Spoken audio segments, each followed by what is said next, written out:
jalanmu, nyatakan jalanmu, nyatakan jalanmu, nyatakan jalanmu.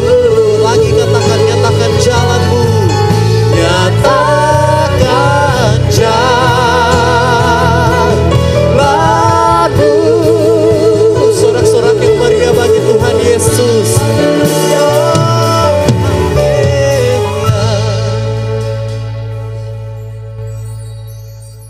Terpujilah namamu Tuhan Yesus yang baik.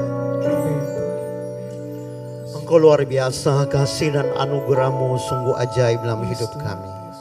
Kami ada hari ini beribadah kepada Engkau karena kasih-Mu Tuhan. Tuhan berkaryalah, hadirlah di tengah kami semuanya. Lawatlah kami semuanya, agar kami pulang membawa berkat besar daripada Tuhan. Bungkus kami semua dengan darah Yesus. Segala roh jahat apapun mengganggu pemberitaan firman Allah dan pendengaran kami, pemahaman kami tolak patahkan dalam nama Yesus Kristus. Urapi kami semuanya, urapi hamba-Mu juga Tuhan. Terima kasih Tuhan, kami mau membaca dan merenungkan firman-Mu hanya di dalam nama Tuhan Yesus. Haleluya, amin.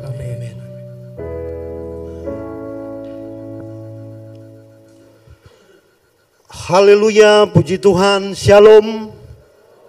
Haleluya, puji Tuhan, terima kasih atas kesempatan dan anugerah Tuhan bagi kita semuanya. Saudara-saudara yang dikasihi Tuhan, saya akan membaca dan merenungkan firman Tuhan. Saya ambil dalam 2 ayat, yaitu dalam Perjanjian Lama dan Perjanjian Baru, yaitu dalam kisah kitab Yesaya 43 ayatnya yang ke-11. Dan nanti 2 Petrus 1 ayat 11. Demikianlah bunyi firman Tuhan. Akulah Tuhan dan tidak ada juru selamat selain daripadaku. Tidak ada juru selamat selain daripadaku. 2 Petrus 1 ayat 11 berbunyi demikian. Dengan demikian kepada kamu akan dikaruniakan hak penuh untuk memasuki kerajaan kekal, yaitu kerajaan Tuhan dan juru selamat kita, Yesus Kristus. Saudara yang dikasihi oleh Tuhan, tentunya kedua ayat di sini yang saya mau renungkan itu menekankan bahwa Tuhan menegaskan dirinya, siapa dia, yaitu dialah juru selamat. Ya. Bahkan di Perjanjian Baru, Rasul Petrus berkata oleh ilham Roh Kudus, dengan demikian kepada kamu akan dikaruniakan hak penuh untuk memasuki kerajaan kekal. Dan kerajaan itu tentunya kerajaan dari Tuhan dan juru selamat kita, Yesus Kristus. Bapak Ibu yang dikasihi oleh Tuhan, sering kita menemukan atau kita jumpai ada sebagian orang Kristen yang merasa malu untuk menyatakan keberadaannya, untuk membuka jati dirinya, identitasnya sebagai pengikut Kristus. Jadi malu mengakui Yesus melalui kehidupannya. Ya. Saudara, ya, tentunya sebagai pengikut Kristus kita harus senang, ya. Kita harus berbangga hati karena kita memiliki seorang penyelamat, ya. Karena kita memiliki juru selamat. Luar biasa karena kita memiliki juru selamat yang pasti, yang sejati. Oleh sebab itu janganlah kita malu ya. Ya, sebab ada banyak orang yang kita temukan, kita lihat. Ya kalau sudah jalan sama teman-teman yang tidak seagama, mau berdoa makan pun malu ya. Ini saudara-saudara ya. Tapi kita harus senang, kita harus bangga ya. Karena kita memiliki seorang penyelamat, juru selamat. Karena kita memiliki penyelamat itu, juru selamat saudara-saudara ya. Maka ada jaminan ya. Dengan memiliki juru selamat yaitu Yesus, ada jaminan. Jaminan keselamatan kekal. Jaminan hidup kekal bagi kita, bagi saya dan saudara ya. Ada jaminan keselamatan kekal bagi hidup saya dan saudara yang percaya kepada Yesus. Saudara-saudara yang dikasihi oleh Tuhan.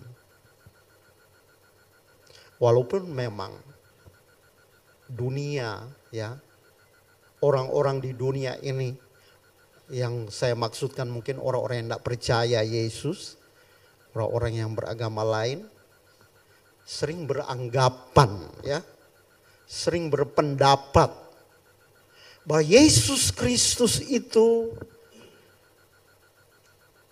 tidak lebih dari seorang pemimpin rohani umat Kristen saja ya.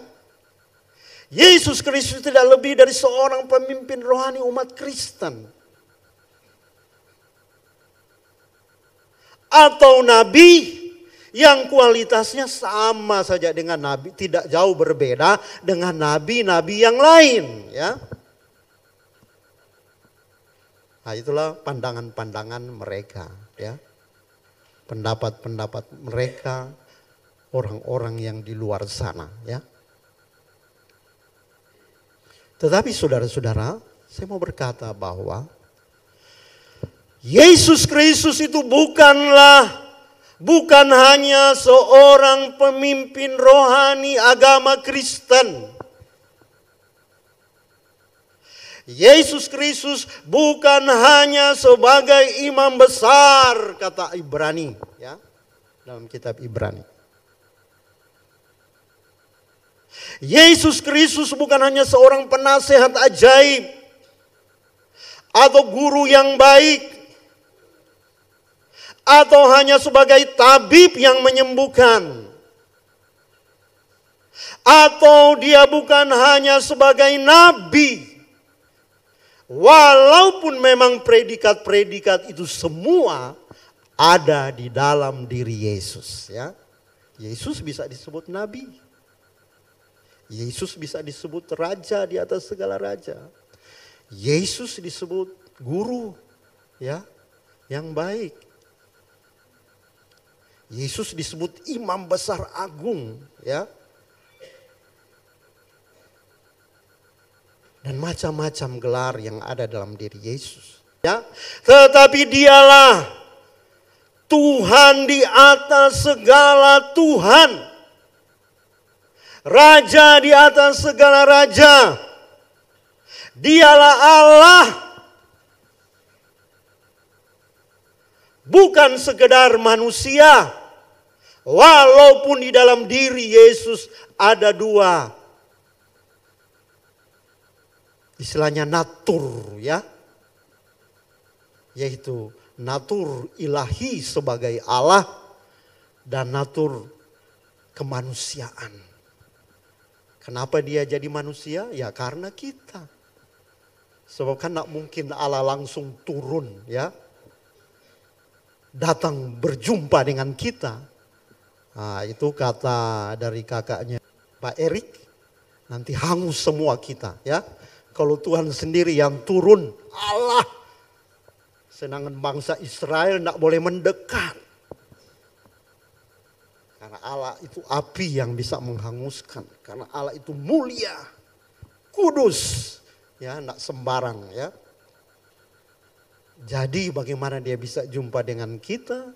Dia harus datang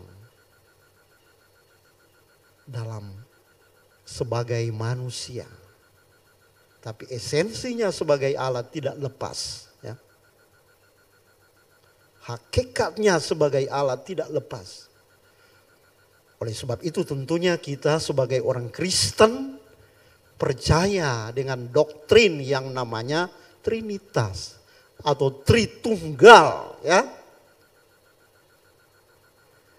Jadi doktrin iman Kristen yaitu mengakui hanya ada satu Allah. Hanya ada satu Allah. Allah yang esa. Itu dikatakan di Alkitab, ya. Perjanjian lama maupun perjanjian baru. Bahkan Paulus pun mengakui hanya ada satu Allah, ya. Allah yang esa. Namun menurut doktrin keyakinan iman orang Kristen, namun ia hadir dalam 3 pribadi. Yaitu Allah Bapa, Allah Anak, Allah Roh Kudus. Ya.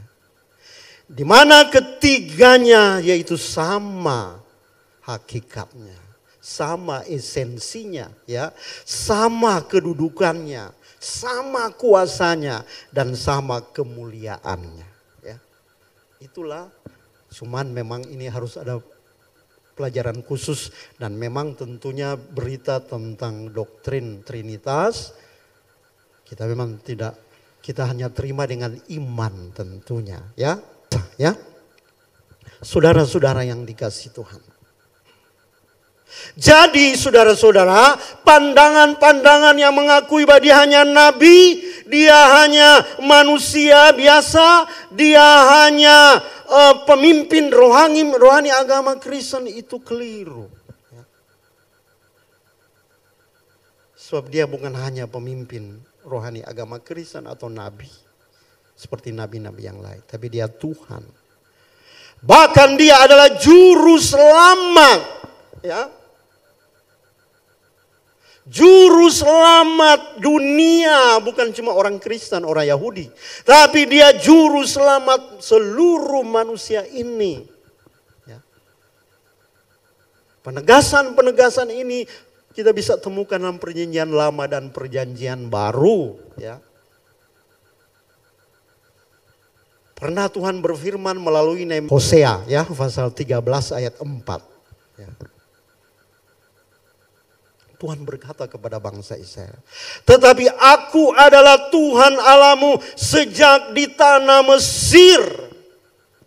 Engkau tidak mengenal Allah, Allah kecil, ilah, ya, kecuali aku. Dan tidak ada juru selamat selain dari aku. Tidak ada juru selamat selain dari aku. Dan berita yang sama yaitu berita dari surga melalui para malaikat-malaikatnya.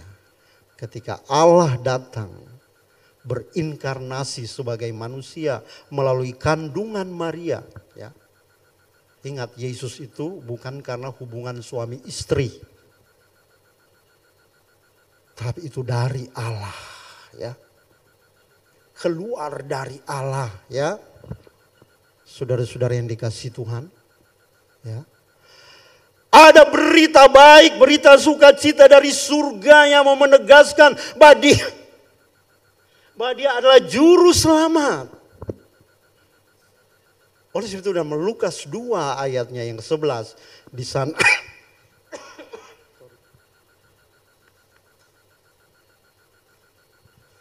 di sana disampaikan oleh para malaikat.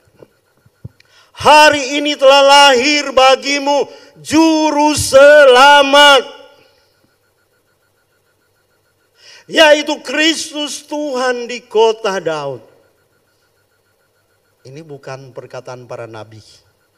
Ini bukan perkataan manusia atau berita dari manusia, tokoh-tokoh agama. Tapi berita dari surga langsung.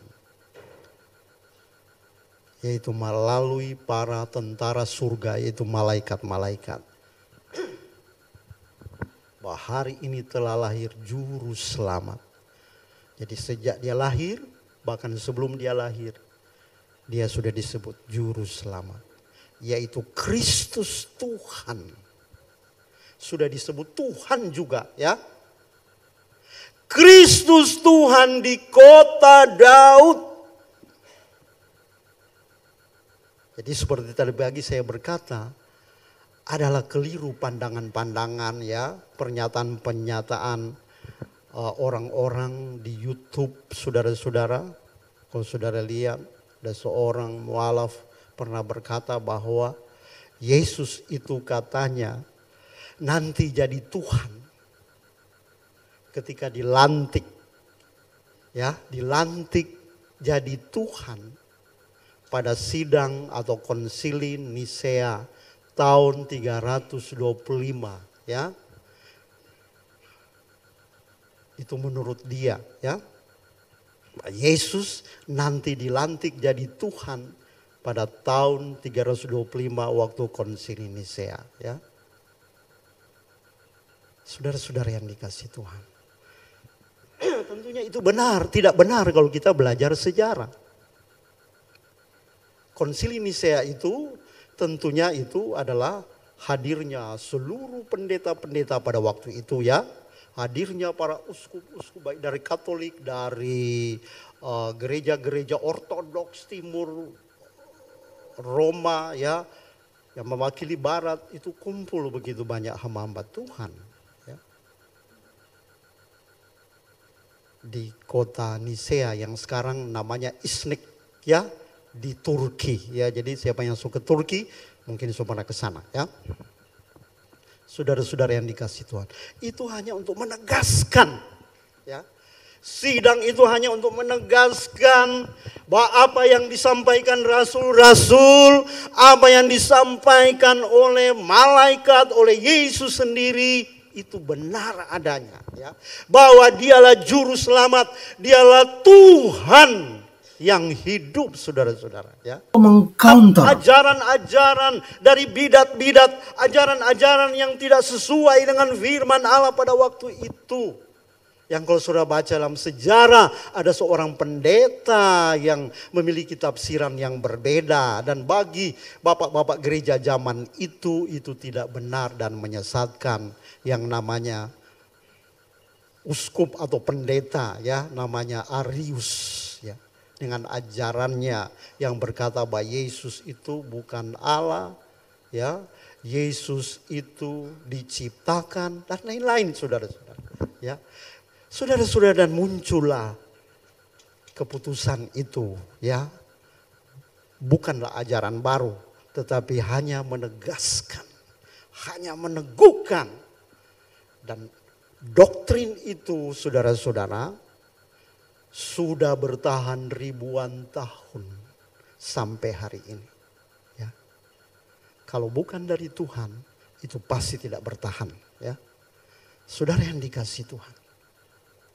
Jadi menegaskan bahwa hanya di dalam Yesus ada keselamatan.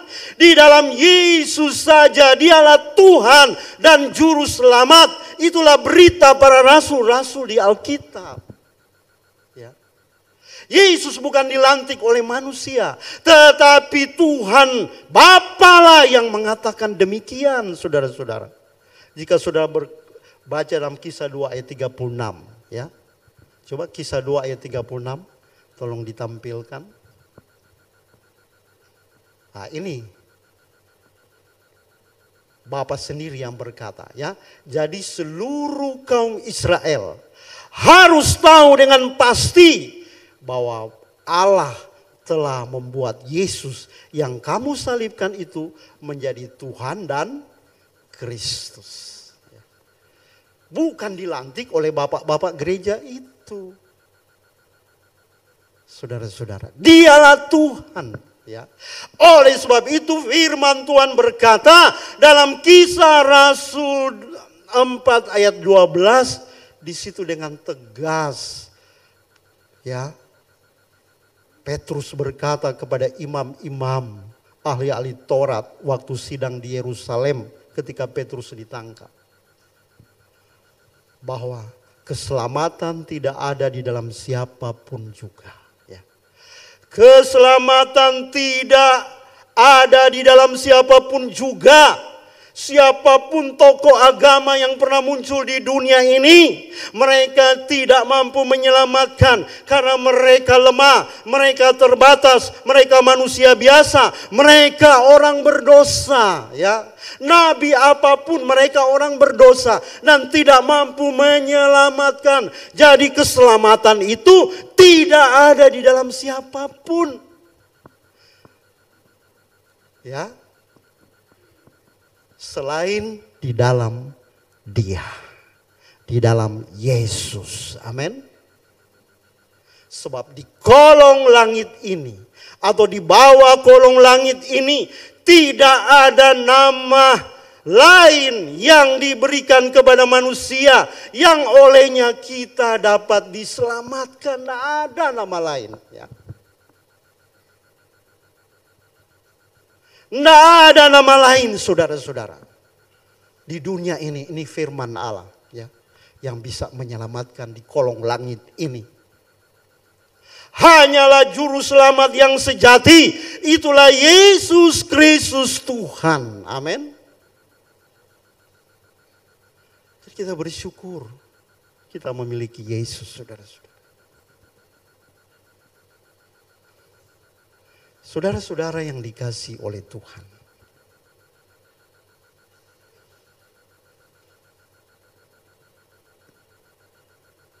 Alkitab menyatakan bahwa barang siapa percaya kepada Yesus tidak akan mengalami kebinasaan. Amin.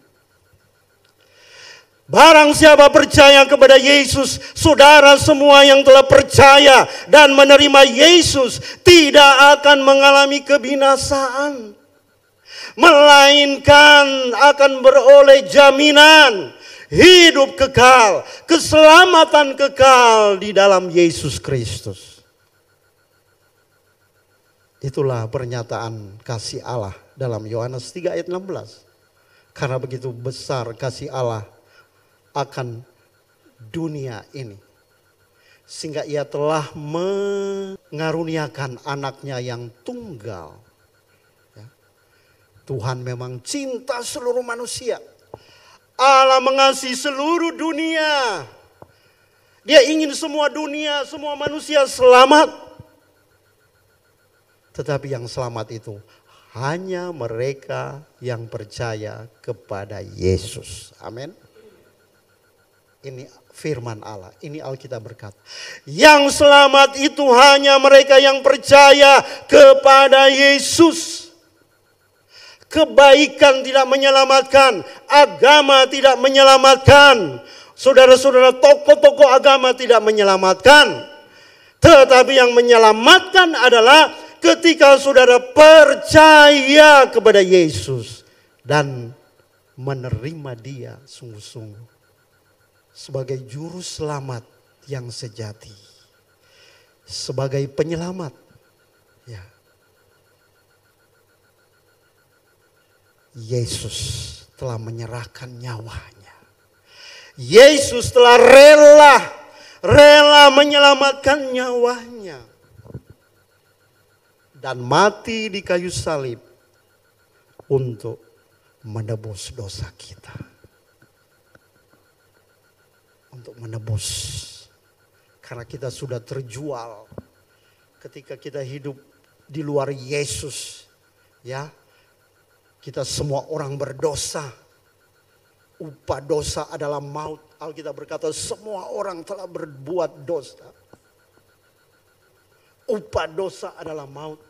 Tetapi kasih karunia Allah itu hidup yang kekal. Kita telah tergadai kepada dosa dan tidak ada satu manusia pun di dunia ini yang mampu menebus kita. Kalau toh ada penebusan pada oleh darah domba, oleh kambing lembu pada zaman-zaman perjanjian baru, itu bukan menebus, membersihkan sampai kedalaman. tapi hanya di luar saja. Tapi penebusan dosa yang sejati, yang menghapus segala dosa kita, yang menghapus segala kenajisan kita, hanyalah darah Yesus. Darah domba binatang tidak mampu. Hanyalah darah Yesus Kristus, saudara-saudara. Dia menembus dosa kita, saudara-saudara. Ya, kalau kita menggadaikan emas kita, TV kita, motor kita di penggadaian, ya kita bisa tebus, ya, dengan uang kalau sudah ada doi, ya. Tapi cepat-cepat ditebus supaya tidak terlalu lama, ya, saudara-saudara, ya. Tetapi untuk menebus kita sebagai orang berdosa, supaya kita berlayak di hadapan Tuhan, maka itu hanya darah Yesus. Hanya anak domba Allah yang hidup, yaitu Yesus Kristus. Hanya darahnya yang mampu membersihkan dosa kita. Segala deterjen di dunia ini, sabun, tidak mampu membersihkan dosa kita. Hanyalah darah Yesus yang telah tercurah di kayu salib. Itulah yang mampu membersihkan segala kenajisan dan dosa kita, saudara-saudara. Itulah pengorbanannya, karena dia adalah juru selamat kita yang sejati, saudara. Dia menebus dosa kita. Karena dosalah sehingga kita ini terpisah dan jauh dengan Tuhan. Nggak ada orang yang bisa datang kepada Tuhan, dekat dengan Tuhan. Karena dosalah sehingga manusia terpisah dan jauh dari Tuhan. Karena dosalah sehingga manusia sedang berada dalam kebinasaan kekal. Binasa kekal. Ini bukan cuma mati dan dikuburkan, ya, tetapi setelah mati kita akan dihakimi. Seluruh perbuatan kita akan dihakimi. Dan dosa itulah yang akan membawa semua orang akan masuk dalam kebinasaan kekal. Yaitu neraka, dihukum siang dan malam, kekal selamanya. Dosalah yang membuat kita ada di bawah kutuk, saudara-saudara. Manusia di bawah kutuk oleh karena dosa. Ya. Kutuk itulah yang membuat kita sakit, penyakit, penderitaan, ya. Sakit, penyakit, penderitaan, kemiskinan, ya, putus asa dan segala macam penyakit-penyakit, saudara-saudara, itulah kutuk. Tiada harapan. Saudara yang dikasihi Tuhan, tapi kita bersyukur. Karya terbesar, pengorbanan Yesus. Karya terbesar pengorbanan Yesus di kayu salib telah membuat kita menjadi dekat dengan Tuhan. Ya. Kita bisa kapan saja berjumpa dengan Bapa. Ya. Bukan seperti dulu zaman perjanjian lama. Tidak sembarang orang bisa masuk di ruangan kudus. Hanya imam besar, itu pun setahun sekali sampai ke ruangan Maha Kudus. Tetapi hari ini tirai itu telah dibelah dua. Sehingga kita yang jauh dekat dengan Bapa, kita bisa kapan saja berseru kepada Bapa, datang di hadirat Tuhan melalui darah Yesus. Dan oleh karya pengorbanan Yesus, kita yang harusnya dihukum kekal selama-lamanya, tapi sekarang beroleh jaminan bahwa kita di dalam Yesus beroleh kehidupan kekal. Amin. Dan karya pengorbanan Yesus yang dulu kita dikutuk, orang terkutuk dan tidak ada harapan apa-apa. Di dalam Yesus, oleh pengorbanannya, saudara-saudara, kita tidak dikutuk lagi.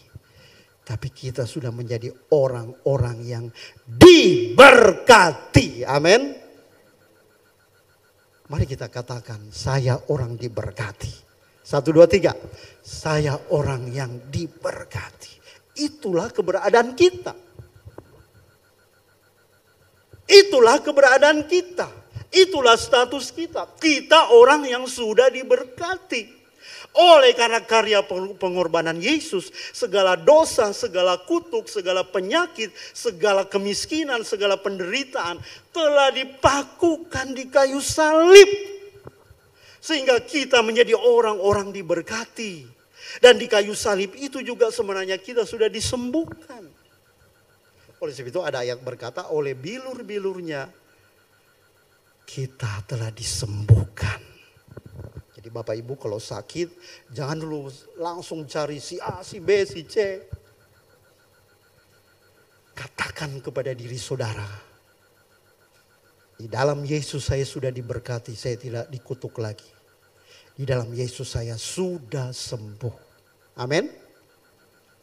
Saya kalau sakit saya sering mendeklarasikan firman Allah. Sakit apa saja. Saya berkata oleh bilur-bilur Yesus aku telah sembuh. Amin. Saya percaya bahwa Yesus 2000 tahun lalu telah menyembuhkan saya.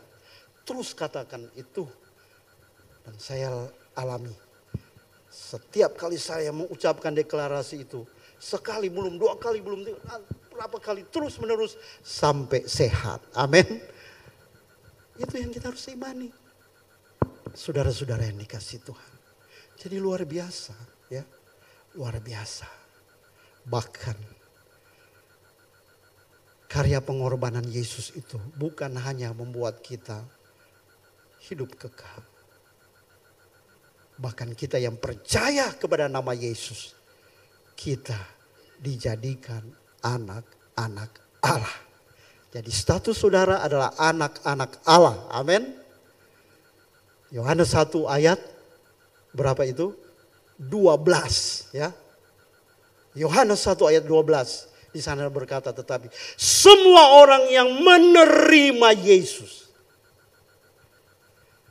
Semua orang yang percaya dan menerima Yesus diberinya kuasa supaya menjadi anak-anak Allah. Yaitu mereka yang percaya dalam namanya. Jadi kita ini anak Allah. Ya. Anak-anak Allah. Ya. Luar biasa saudara. Yesus kita itu saudara. Kasihnya, anugerahnya luar biasa. Saya bisa berkata bahwa tidak ada pemimpin rohani di dunia ini seperti Yesus. Tidak ada cari dimanapun di dunia ini telah bermunculan bermacam-macam ilmuwan, tokoh agama, politik dan segala macam. Tidak ada yang pimpinan seperti Yesus. Ya. Tidak ada yang seperti Yesus. Semuanya lemah dan berdosa. Dan tidak bangkit-bangkit. Ya, kalau mau cari kuburannya mereka masih ada di kubur sampai hari ini. Tapi Yesus Kristus pada hari yang ketiga, Yesus bangkit. Amin. Dia menang. Ya. Pada hari yang ketiga Yesus bangkit. Karena dia Tuhan. Dia sendiri pernah berkata, aku berkuasa memberikan nyawaku. Tapi aku juga berkuasa mengambilnya kembali. Ya. Kalau manusia tidak berkuasa. Ya. Untuk mengambil nyawanya kembali. Karena dia manusia biasa. Tapi Yesus mampu saudara.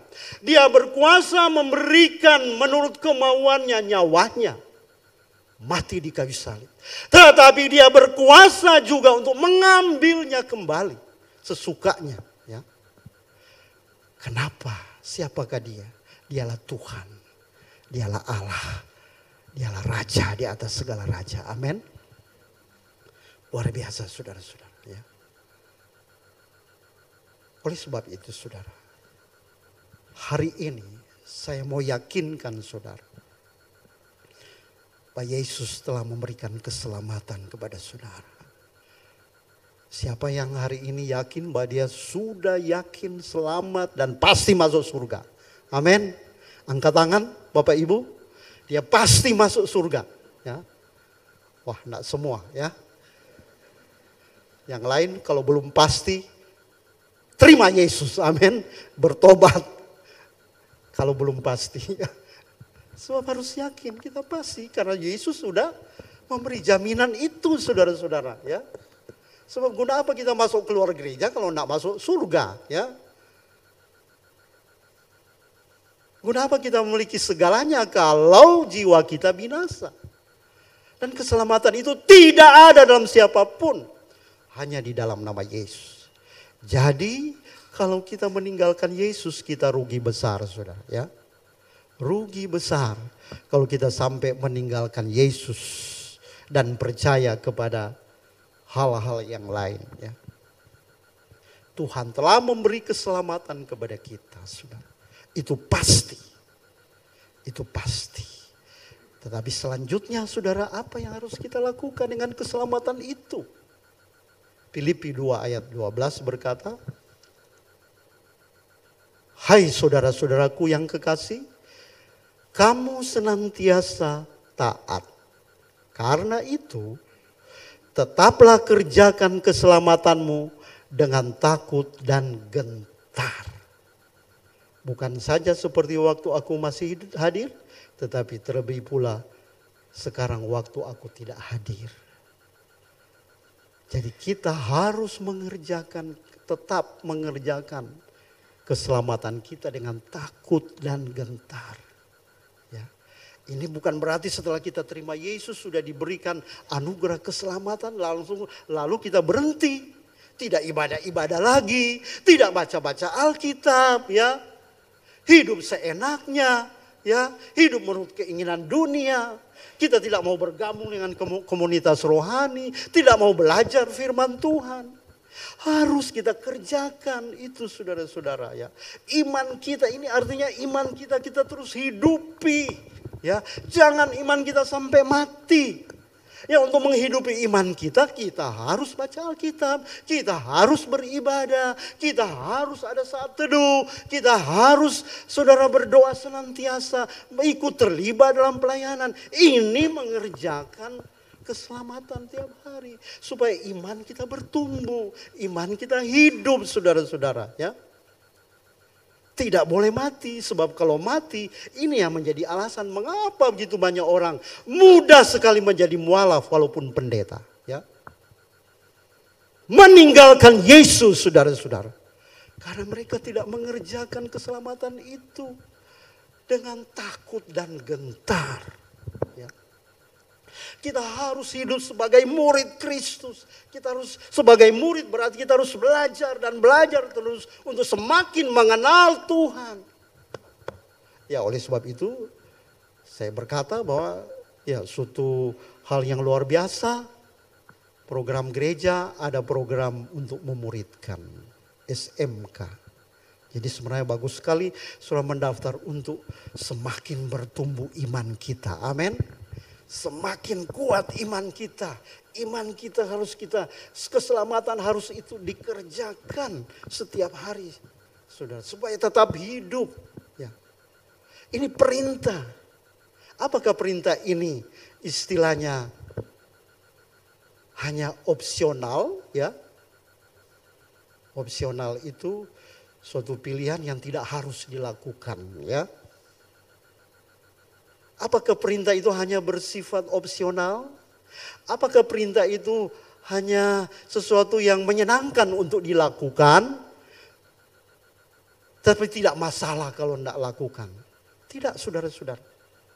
Oleh sebab itu ada kalimat atau frasa di dalamnya, yaitu dengan takut dan gentar.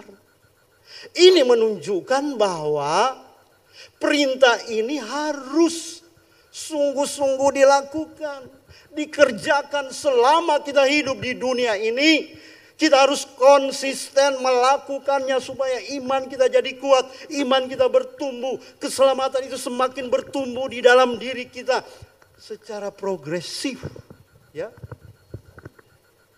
Sehingga kita pada akhirnya tidak kedapatan meninggalkan Yesus.